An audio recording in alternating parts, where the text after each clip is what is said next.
Hello again, Dr. Rena Kay here of Ultimate Success Mindset. Today, I'd like to talk to you about what I learned from the principles of karate and practicing karate for many years and what it means to become resilient. In Japanese, it's called Karate Do, meaning the way of the empty hand. Why empty hand? Karate was developed by peasants during the time of the samurai.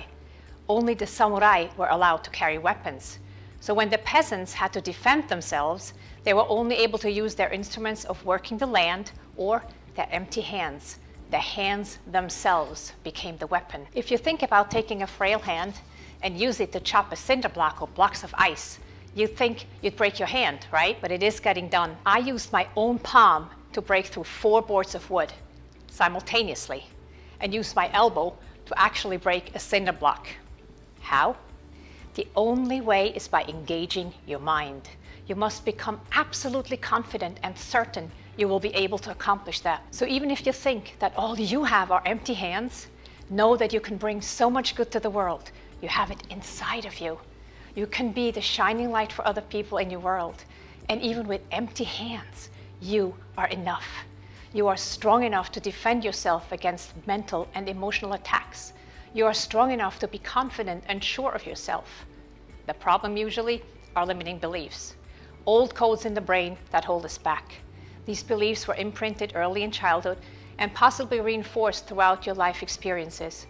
But you can choose today to rid yourself of those beliefs and overwrite what doesn't serve you anymore. You can choose to feel strong and confident and resilient. I've seen it working quickly firsthand. As an example, when my daughter was in middle school, there was a boy at the bus stop that always threatened to shove her in front of the bus. My daughter was terrified, but she didn't know what to do about it. We then worked on her mindset and an idea how she could defend herself using karate. She never had to use it. Although she had empty hands, she now exuded confidence and fearlessness.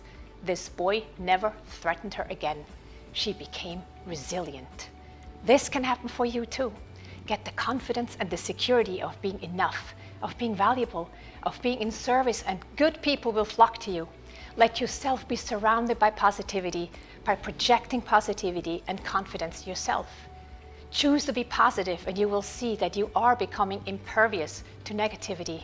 And if you're getting into a funk, choose something that works for you to quickly get you out of a bad mood. Do something that feels good to you. It could be reading an awesome quote from a book, going into nature, or just breathing deeply a few times and envisioning divine light coming down to you from the universe or God, or listening to music that uplifts you. Make it a habit to get yourself into a higher vibration right away. And when you get triggered, seek the positive within you. And day by day, you'll become more resilient, even with empty hands.